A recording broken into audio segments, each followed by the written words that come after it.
हाँ, electromagnetic induction.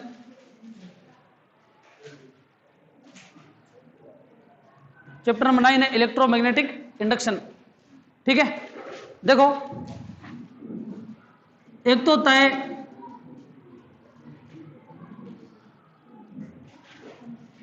Moving charge और एक होता है रेस्ट चार्ज।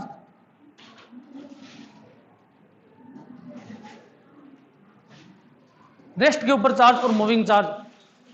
मूविंग चार्ज जो होता है वो मैग्नेटिक प्लस इलेक्ट्रिक दोनों फील्ड जनरेट करता है।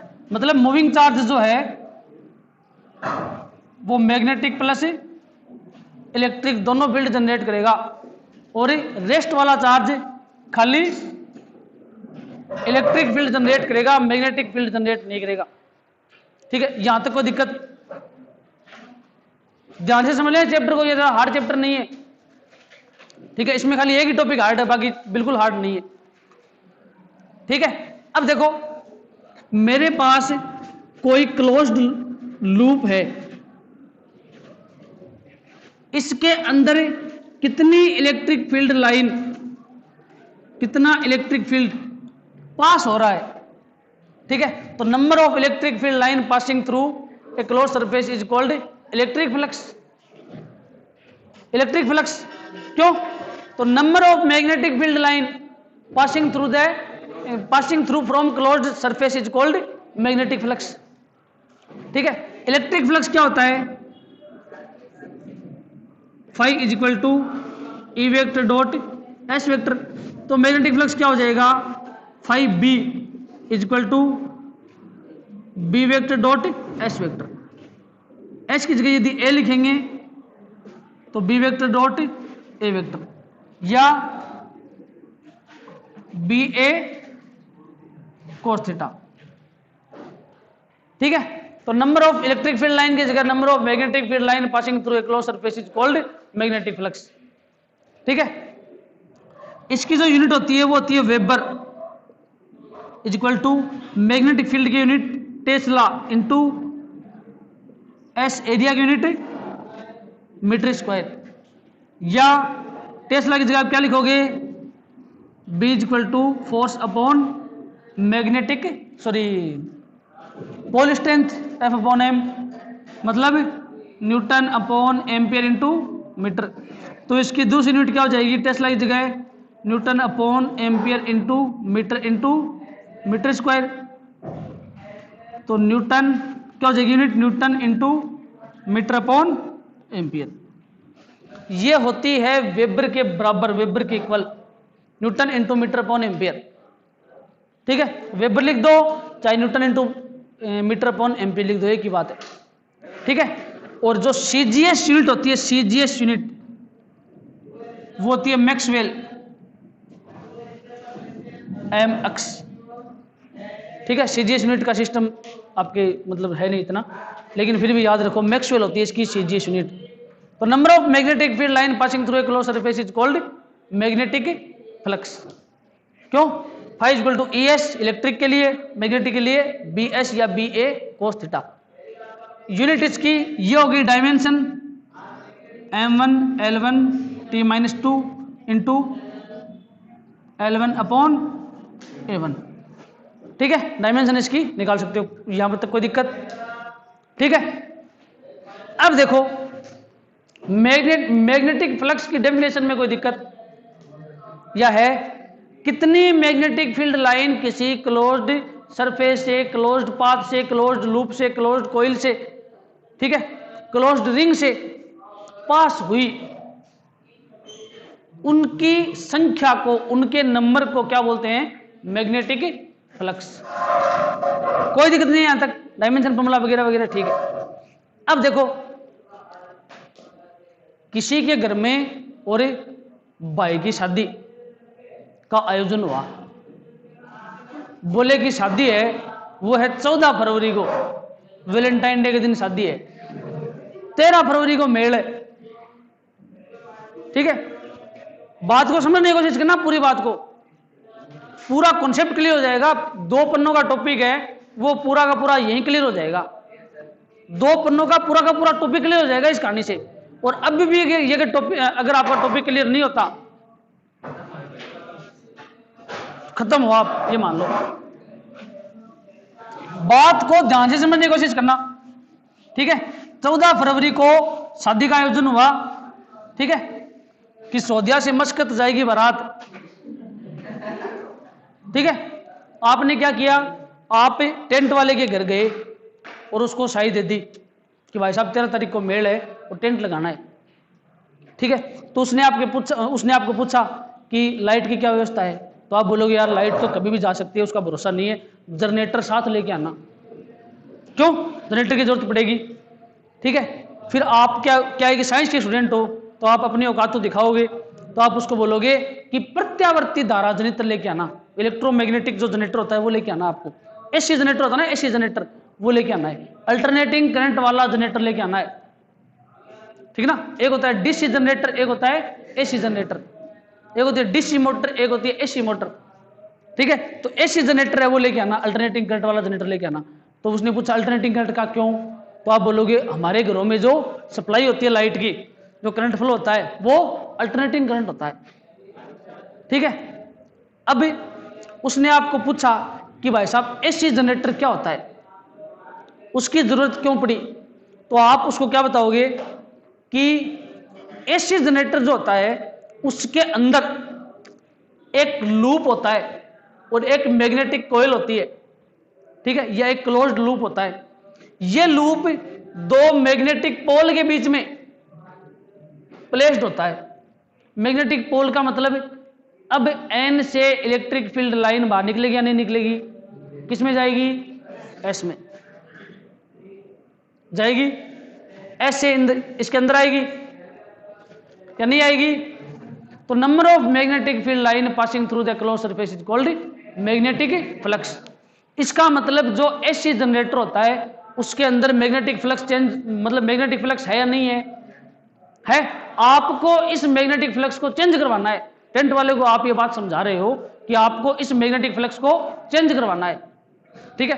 तो चेंज करवाने के लिए आप क्या कर सकते हो, 2 काम कर सकते हो। एन को छेड़ो, एन को छेड़ोगे तो मैग्नेटिक फ्लक्स लाइंस जो है या मैग्नेटिक फील्ड लाइन जो है वो चेंज होगी या नहीं होगी, कभी कम कभी ज्यादा, कभी कम कभी ज्यादा।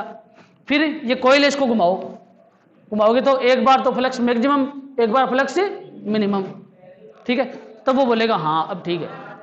कहने का मतलब क्या है कि जब फ्लक्स की वैल्यू में चेंज हुआ, फ्लक्स की वैल्यू में चेंज हुआ, तब आपका जनरेटर ऑन हुआ।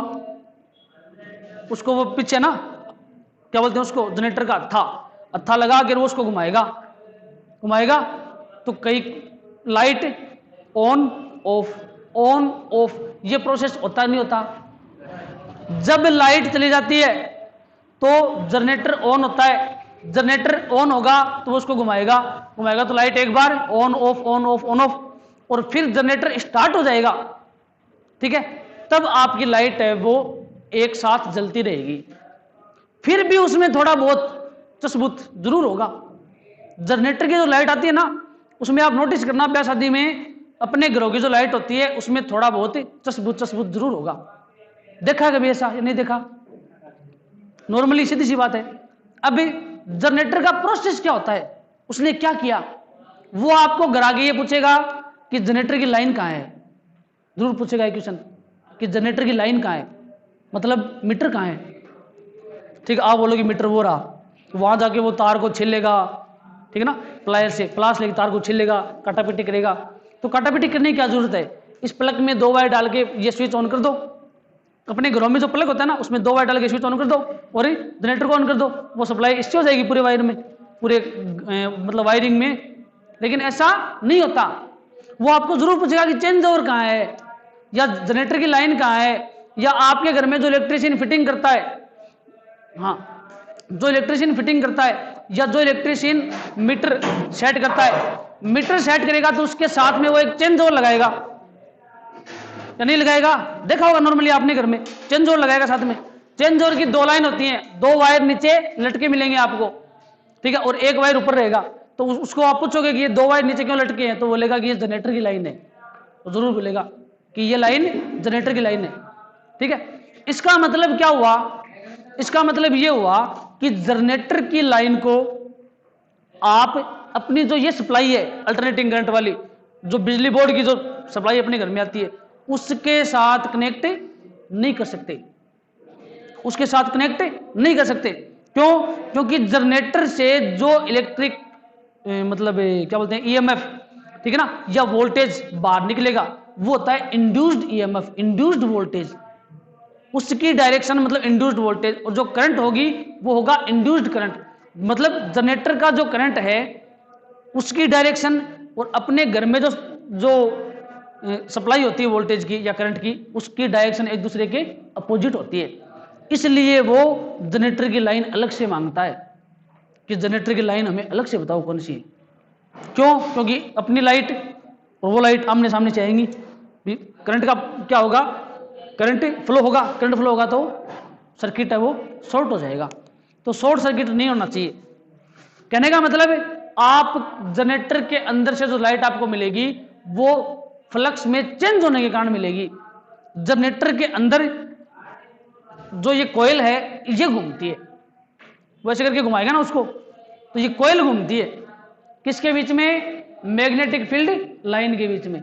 और जब ये कॉइल या लूप घूमेगा तो इससे रिलेटेड फ्लक्स चेंज होगा, और फ्लक्स चेंज होगा तो एक ईएमएफ जनरेट होगा, और यदि लूप क्लोज है तो करंट भी जनरेट होगा।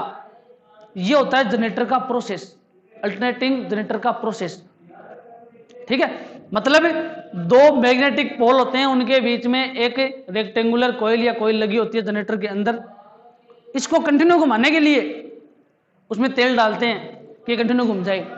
आटा पीसना है आपको, आटा पीसना है ना, मतलब गेहूं पीसने है, गेहूं से आटा बाहर निकलता है। गेहूं पीसने के बाद गेहूं पीसना है आपको, तो क्या करते हो आप, चक्की के ऊपर कि आज तो पीसनो गिर के, हाँ क्यों, चक्की के ऊपर। अच्छा, चक्की के ऊपर जाके आपने गेहूं डाल दिए, वो आपको बोले 20 मिनट में पीस देंगे। और अपने घरों में चक्की होती है हाथ वाली, उसे टाइम ज़्यादा लगता है, तो पिसा तो उससे भी जा सकता है। वही पार्ट उसमें होते हैं चक्की के, या नहीं होते, लेकिन वो उसमें क्या होती है कि मोटर लगी होती है जो उसको जल्दी जल्दी घुमा देती है।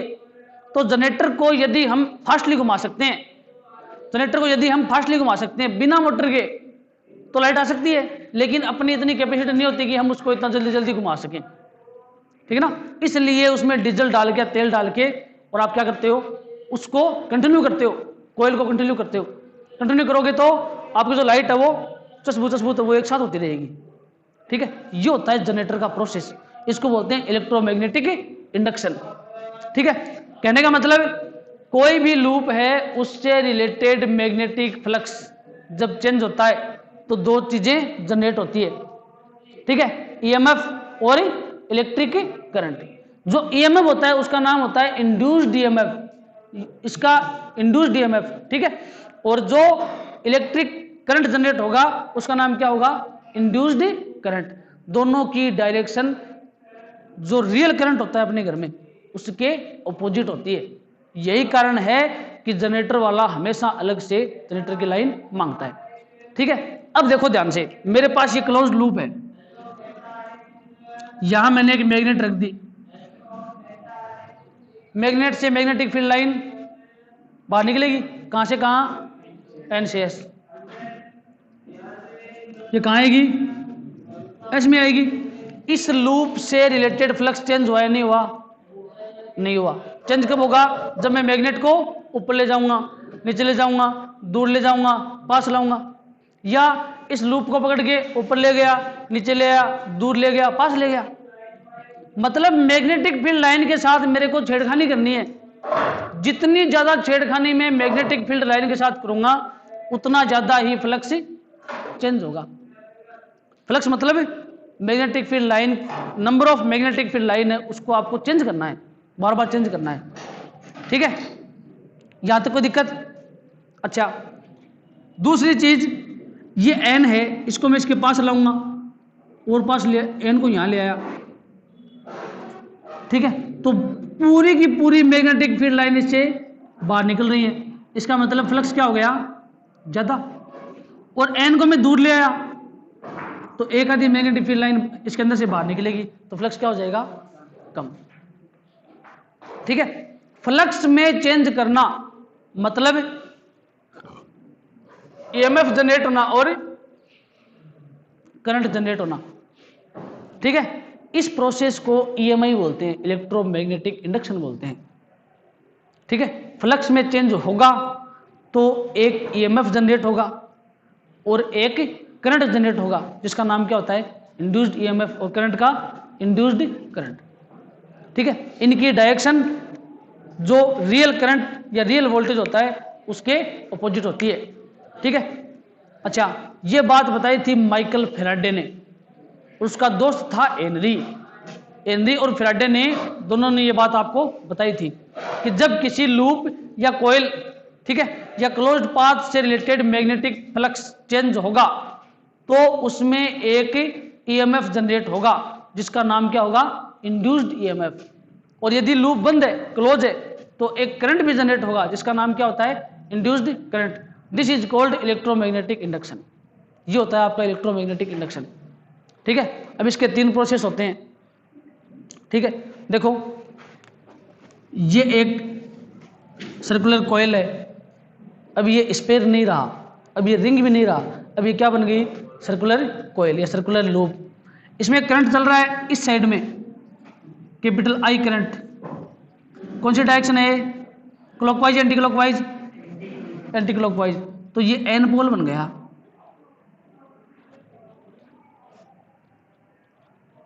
ये एन पोल बन गया।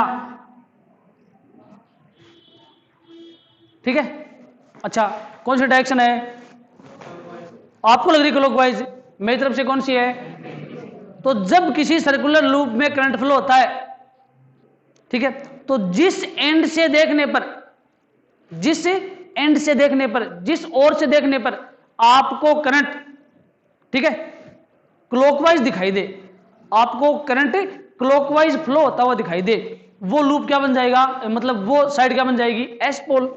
और जिस साइड से आपको जो करंट है वो एंटी क्लॉकवाइज फ्लो होता हुआ दिखाई दे, वो क्या बन जाएगी, एन साइड। तो सर्कुलर लूप भी एक मैग्नेटिक फ्लक्स, सॉरी, एक मैग्नेट की तरह बिहेव करता है। ये ध्यान रखना, इसका भी मैग्नेटिक मोमेंट हो सकता है। ठीक है, कहने का मतलब, आपने देखा करंट चल रहा है ऐसे, तो आपको लग रहा है साउथ पोल, और मेरे को क्या लग रहा है, नॉर्थ पोल। साउथ का मतलब डायरेक्शन जब क्लॉकवाइज फ्लो होती है, डायरेक्शन क्लॉकवाइज किसकी, करंट की। यदि किसी सर्कुलर लूप में करंट की डायरेक्शन है वो क्लॉकवाइज है, तो ये हो गया एस, उधर वाला क्या हो जाएगा, एन। ठीक है, तो एक एंड इसका बन जाएगा एन, दूसरा क्या बन जाएगा, एस, जिस साइड से हम देखेंगे। तो ये एक मैग्नेट की तरह बिहेव कर सकता है। ठीक है, ठीक है, देखो इसमें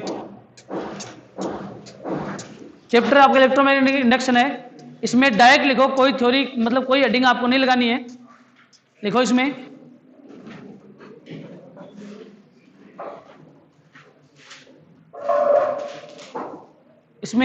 ऊपरी ऊपर चैप्टर का नाम लिख लो, इलेक्ट्रोमैग्नेटिक इंडक्शन। उसमें लिखो when electric flux, when magnetic flux, when magnetic flux, when magnetic flux related to a closed surface or closed path, when magnetic flux related to a closed surface or closed path,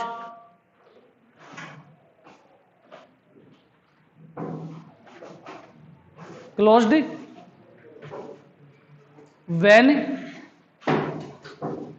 magnetic flux related to a closed surface or a closed path changes, then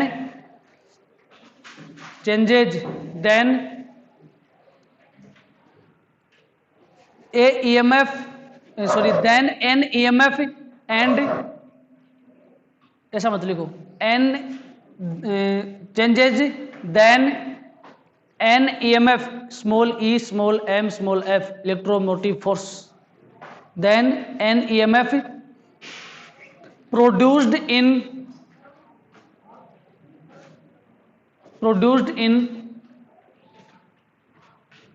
closed path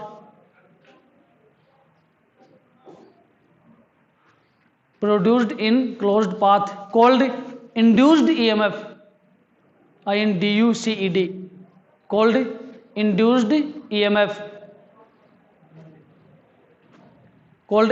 EMF, ठीक है। इसके नीचे लिखो arrow का symbol लगा के, if the path or loop is closed, if the path or loop is closed, then electric current also flow in it, then electric current also flow in it, called induced current,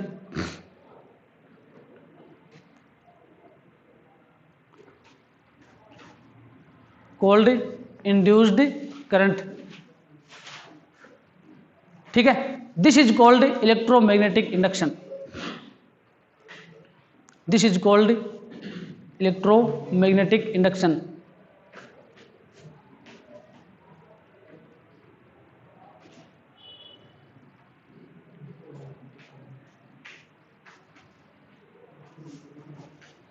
ठीक है। अब लगाओ heading electromagnetic induction, इसकी definition और लिख लो अलग से, electromagnetic induction की अलग से डेफिनेशन और लिख लो।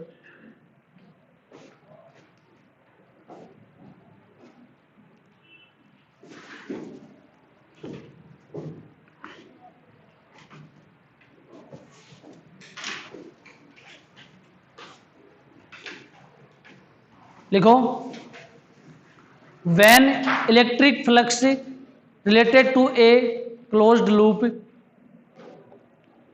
when electric flux related to a closed loop changes, when electric flux related to a closed loop changes, then induced EMF and induced current, then induced EMF and induced current, induced EMF and induced current produced in the loop, produced in the loop, produced in the loop, called, एक minute, produced in the loop, this process is called electromagnetic induction,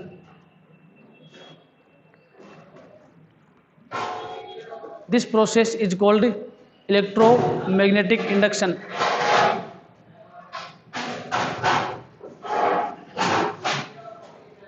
this process is called electromagnetic induction, ठीक है। Definition में कोई दिक्कत? Electromagnetic induction का concept आ गया समझ में? इलेक्ट्रिक फील्ड लाइन को छेड़ेंगे बार बार, बस उसको चेंज करना है, ठीक है। इलेक्ट्रिक फील्ड लाइन को आप कैसे भी छेड़ सकते हो, मैग्नेट को छेड़ सकते हो या फिर लूप को छेड़ सकते हो। Number of electric field line है वो आपको चेंज करना है किसी लूप से रिलेटेड। जब number of electric field line change हो जाएंगे तो ऑटोमेटिक आपका जो मैग्नेटिक फ्लक्स है वो चेंज हो जाएगा। मैग्नेटिक फ्लक्स चेंज होते ही एक ईएमएफ जनरेट होगा जिसका नाम होगा इंड्यूस्ड ईएमएफ, और करंट फ्लो होगा उसका नाम क्या होगा? इंड्यूस्ड करंट, ठीक है। हाँ, अब लगाओ heading magnetic flux. Next topic magnetic flux.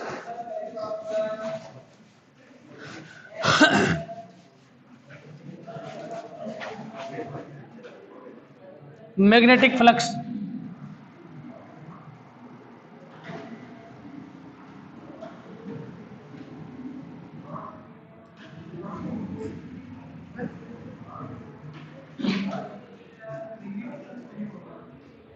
है कहाँ? मैग्नेटिक फ्लक्स होगा तो यही लिखो इसमें हाँ मैंने इलेक्ट्रिक गलत बोला है। हाँ इलेक्ट्रोमैग्नेटिक इंडक्शन की डेफिनेशन है ना, वो जो इलेक्ट्रोमैग्नेटिक इंडक्शन की डेफिनेशन है उसमें वैन इलेक्ट्रिक फ्लक्स नहीं है, वैन मैग्नेटिक फ्लक्स है। हाँ सही है, तो ये लिखो इसमें। अब मैं तो मूर्ख हूँ, आप तो खोपड़ी हो, सिंसियर हो भाई, आपको तो फिजिक्स आती है तभी आप पढ़ते नहीं हो, जिसको नहीं आती वो नहीं पढ़ता, सीधी सी बात है। जिसको नहीं आती है वो तो सीधी सी बात पढ़ेगा, जिसको नहीं आती वो नहीं पढ़ता, मतलब जिसको आती है वो नहीं पढ़ता। खोपड़ी हो बताया करो मेरे को, मैं मूर्ख हूँ, पापी हूँ, अज्ञानी हूँ, आप इंटेलिजेंट हो, 5-5 बुक पढ़ते हो, मैं तो फिजिक्स पढ़ाता हूँ एक, आपको तो केमिस्ट्री भी आती है, बायोलॉजी भी आती है, मैथ भी आती है, इंग्लिश में तो आप वैसे भी खोपड़ी हो हैं। हाँ मैग्नेटिक फ्लक्स लिखो, देखो the number of magnetic field line, the number of magnetic field lines passing through the closed surface, the number of magnetic field line, एक minute, the number of magnetic field lines लिख लिया यहां तक, passing perpendicularly, passing perpendicularly through a closed surface, passing perpendicularly through a closed surface is called, perpendicularly through a closed surface is called magnetic flux, is called magnetic flux. ठीक है, इसके नीचे लिखो arrow का सिंबल लगा के, इसके नीचे एरो का सिंबल लगा के, it's denoted by,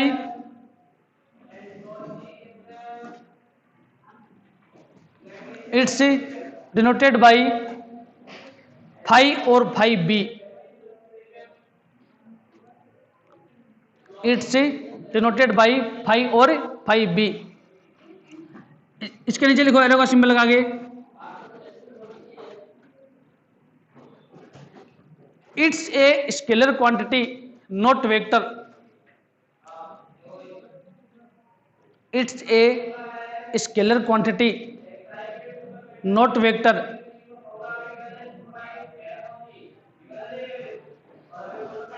it's a scalar quantity not vector, ये स्केलर क्वांटिटी होती है। ठीक है, अब इसके नीचे डायग्राम बनाओगे,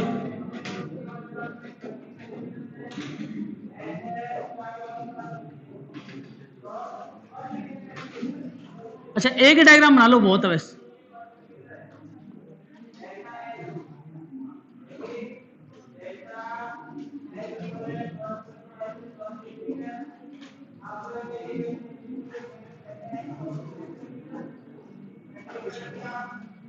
डी ए वेक्टर यहां पे हो जाएगा, ए वेक्टर, ये बी वेक्टर,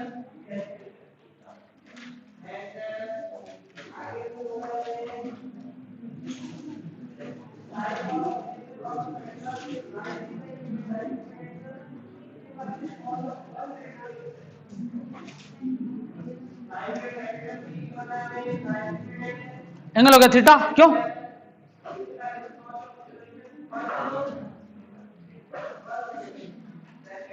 डायग्राम बना लिया होगा।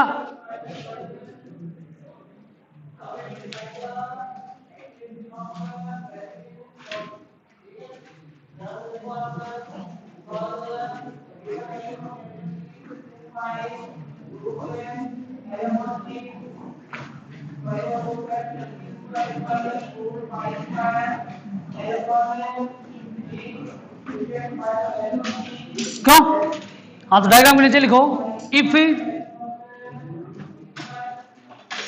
डायग्राम के नीचे लिखो, if capital B vector magnetic field, if capital B vector magnetic field, if capital B vector magnetic field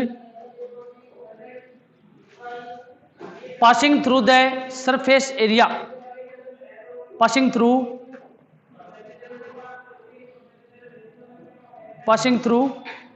the surface area A vector, passing through the surface area A vector, then magnetic flux is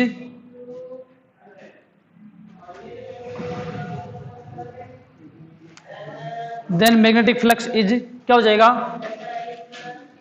phi is equal to B vector dot A vector. इसको phi B भी लिख सकते हो, कोई दिक्कत नहीं है, B vector, और phi is equal to B A cos theta. क्यों, इसमें कोई दिक्कत थोड़ी है, या दिक्कत ही दिक्कत है, देखिए दिक्कत है।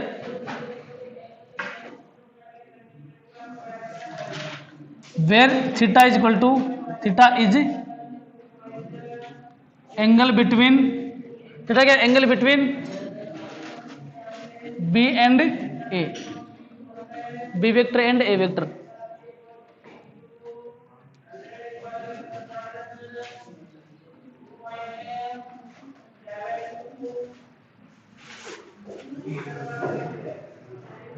लिख लिया यहां तक?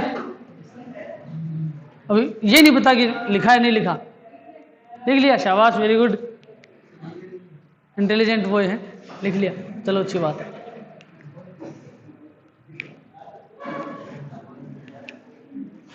क्यों, थीटा हो गया एंगल बी और ए के बीच में, ठीक है। इसके नीचे एरो का सिंबल क्या लिखो, इसके नीचे एरो का सिंबल क्या लिखो, if capital B vector magnetic field, if capital B vector magnetic field, if capital B vector magnetic field passing through small area dA vector, passing through small area dA vector, passing through small area dA vector, then magnetic, passing through small area dA vector, then magnetic flux is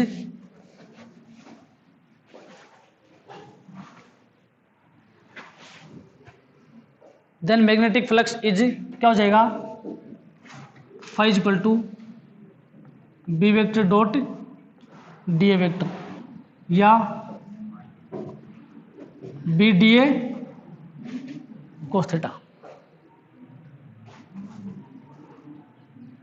या B d S cos theta, की बात है, B d ए या B d S कोई खास बात नहीं, लिखूंगा बी डी एस, या समझ गए, इतनी बुद्धि तो होगी, एक ही जगह एस लिखना है खाली, इसमें भी दिमाग लगाना पड़ेगा कि एस क्यों आया।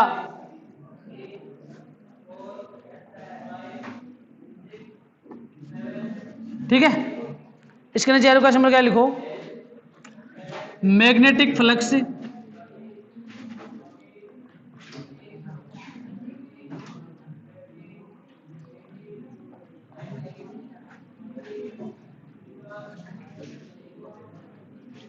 टोटल एरिया, ठीक है, रिलेटेड टू टोटल एरिया, क्या हो जाएगा, phi is equal to integration in closed path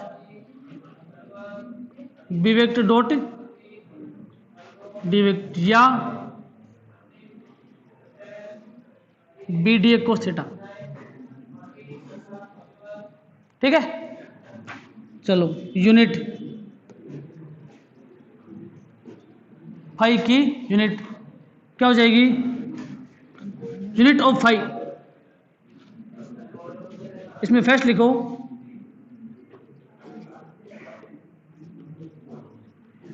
M K S,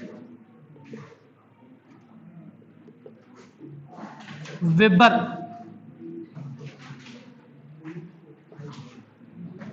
नीचे लिखोगे एरो का सिंबल लगा के 1 weber is equal to 1 tesla into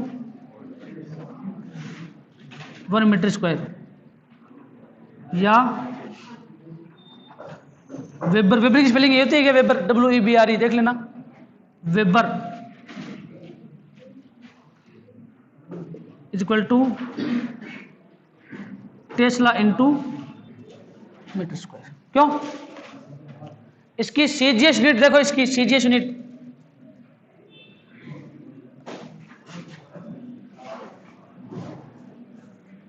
हो जाएगी Maxwell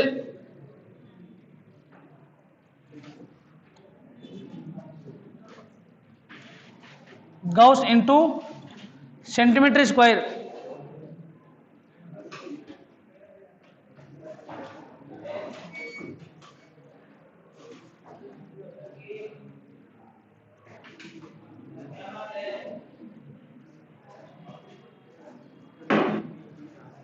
WEB weber, WEBER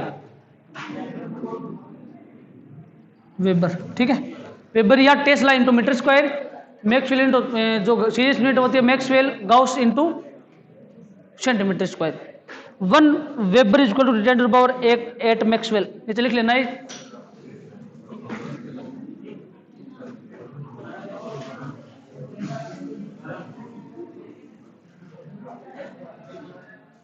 one weber is equal to 10 to the power 8 Maxwell.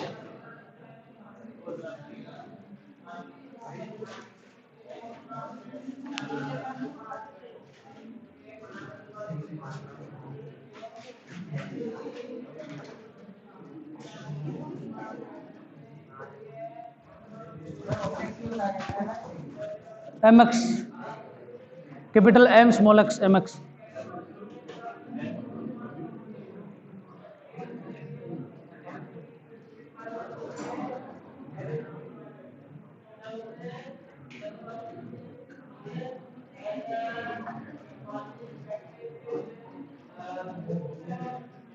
लिख लिया होगा।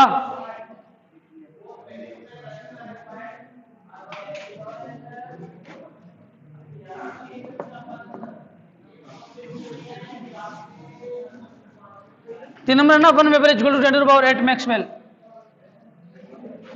अब देखो 4 नंबर 4 देखो, इसमें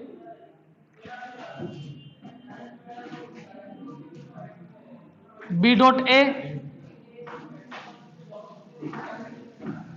weber is equal to tesla into 1 minute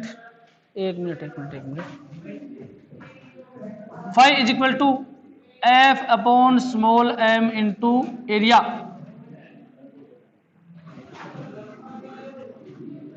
weber is equal to newton upon ampere into metre into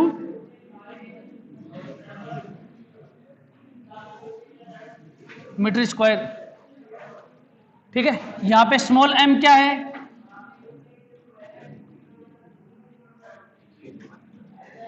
all strength, और small m की unit क्या हो जाएगी? एम्पियर इंटू मीटर, ठीक है। एम्पियर इंटू मीटर, मीटर से मीटर कैंसिल, तो आप weber is equal to newton into metre upon ampere भी लिख सकते हो, कोई दिक्कत नहीं होगी। नेक्स्ट, इसका dimension,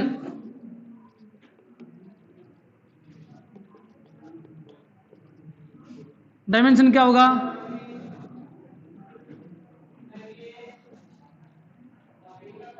five is equal to B.A, then weber is equal to newton into metre upon ampere. तो फाई की यूनिट क्या हो जाए, मतलब डायमेंशन फॉर्मूला क्या हो जाएगा?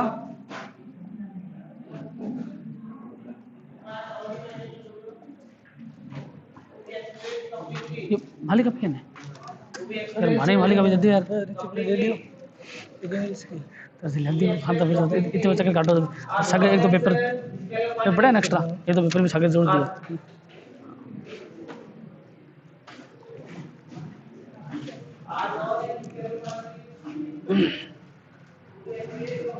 हाँ बताओ भाई, dimension of phi, dimension of newton into L1, metre की क्या होती है L1 अपॉन एम्पियर की A1। तो डायमेंशन क्या हो जाएगी? M1 L1 T-2 into L1 upon A1। तो M1 L2 T-3 A-, 1, ठीक है।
यहां तो कोई दिक्कत क्यों?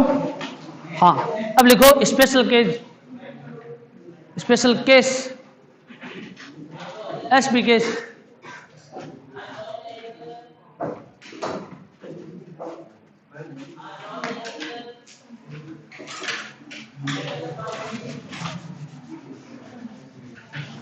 हाँ भाई, एक अच्छी सी बात बताओ, अच्छी सी बात जो आपने चैप्टर 2 में भी मेरे को बताई थी। इस सिलेंडर से रिलेटेड इलेक्ट्रिक फ्लक्स कितना होता है? 0। 2.2 के एग्जाम्पल में था, 2.2 में बोलो 2.2 के चैप्टर में ये टोटल कितना क्या था कैलकुलेट इलेक्ट्रिक फ्लक्स, मतलब इलेक्ट्रिक वो क्या बोलते हैं फ्लक्स, 0 क्या था ना। मैग्नेटिक फ्लक्स कितना हो जाएगा? 0 ही होगा। इलेक्ट्रिक की जगह मैग्नेटिक नाम है, बाकी सेम टू सेम वही है। Electric field line, magnetic field line, ठीक है। ध्यान रखना, ये क्वेश्चन है, इस तरीके से भी आ सकता है। किसी सिलेंडर से रिलेटेड टोटल मैग्नेटिक फ्लक्स या इलेक्ट्रिक फ्लक्स क्या होता है? 0। क्यों होता है पता है आपको? फाई आउट क्या होता है, मतलब प्लस, और फाई इन क्या होता है? माइनस। वही प्रोसेस यहां दोनों जगह सेम है, ठीक है। चलो स्पेशल केस में फर्स्ट लिखो, if theta is equal to 0 degree then angle between B vector and A vector is 0 degree, ठीक है। और B vector and A vector are in same direction, same direction में होंगे, तो phi is equal to B A cos 0 degree, phi is equal to B A into 0, cos 0 की value 1, B dot ए।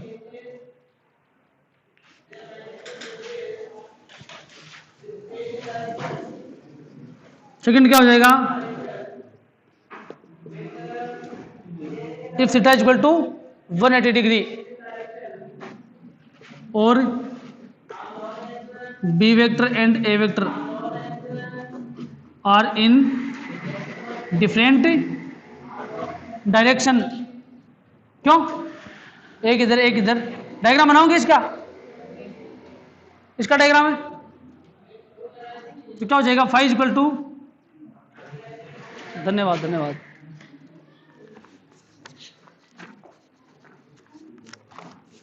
Copy है कल check कर देंगे। तो paper ही बना लिया, इतना हार्ड है, मतलब इतनी मेहनत करके।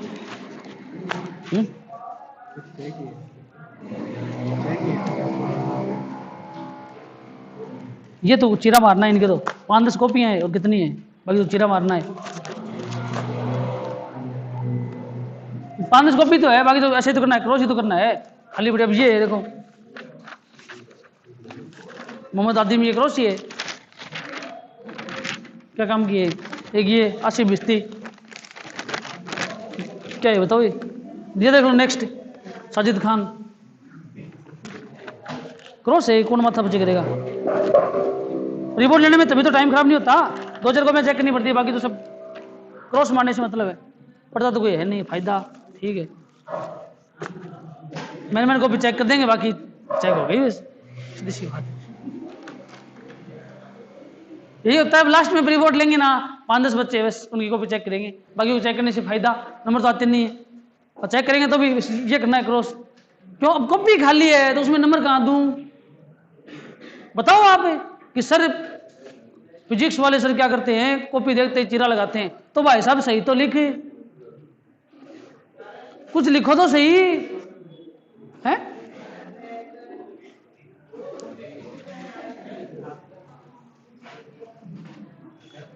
Five equal to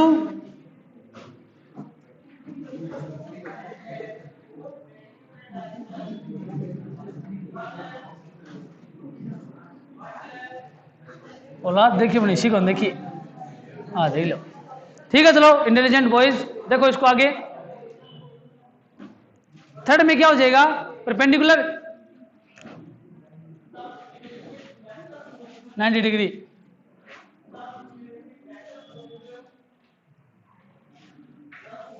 B vector perpendicular A vector, ठीक है ना, और मतलब then B vector perpendicular A vector, तो फाइव क्या हो जाएगा, B A cos 90, phi equal to 0। अब देखो ये पीछे से आवाज आई खोपड़ी की, जिसने कोस 90 की वैल्यू 0 बताई है, तो मैं बहुत भाग्यशाली हूं जिसने कोस 90 की वैल्यू मेरे को 0 बताई है। तो वास्तव में मतलब क्या है कि सम्मान देने के लायक, उसको पारितोषिक देना चाहिए मेरे को, कि इतनी भयंकर खोपड़ी यहाँ बैठी है जिसने कोस 90 की वैल्यू मेरे को 0 बताई है और सही बताई है। देखो है, मजा आ गया आज तो, मतलब क्लास में लेक्चर देके।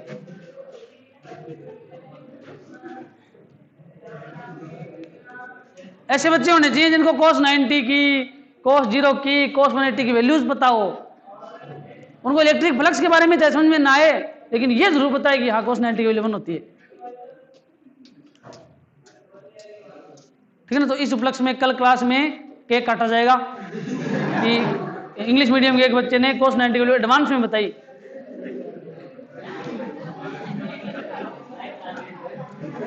ठीक है ना, सेलिब्रेशन होना चाहिए इसके ऊपर, ठीक है ना। हाँ अच्छा, इसमें कोई दिक्कत नहीं है ना इन तीनों बातों में। नीचे स्टार लगा के लिखो, phi net is equal to 5 out minus 5 in, ठीक है ना, वही सिस्टम यहां रहेगा। नीचे स्टार लगा के लिख लो,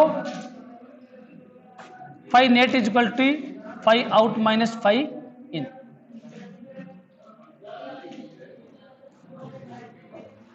फाइव आउट माइनस 5 इन, ठीक है, बस इतना ही करवाएंगे आज। कल करेंगे Faraday's law of electro, sorry practical Faraday के